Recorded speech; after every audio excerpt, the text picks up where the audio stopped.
তাদের মধ্যে বাক বিতরটা হচ্ছে কে রূহ নিয়ে যাবে। তো জাহান্নামের ফেরেশতারা বলছেন সে এতগুলো খুন করেছে, তার রূহটা আমরা নিব। আর জান্নাতি ফেরেশতারা বলছেন না, সে তওবা করতে এসেছিল, অতএব সে আল্লাহর অভিমুখী হয়েছে, তার রূহটা আমরা নিব। আল্লাহ পাক এখানে একটা কৌশল করলেন। আল্লাহ পাক ফেরেশতাদেরকে বললেন, তোমরা রাস্তাটাকে পরিমাপ করে দেখো, যেদিকে যাচ্ছিল তার পরিমাপ বেশি নাকি যেখান থেকে এসেছে ওর পরিমাণ বেশি। আল্লাহ পাক জমিনকে আদেশ করলেন, হে জমিন তুমি প্রশস্ত হয়ে যাও। এবার পরিমাপ করে দেখা গেল সে তওবার দিকে আসছিল, এর পরিমাণটা বেশি। এই একটা কাজের ওসিলা আল্লাহ পাক তাকে মাফ করে দিলেন।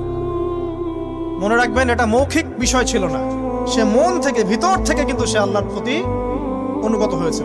এই মনের বিষয়টা আল্লাহ ছাড়া কেউ জানে না।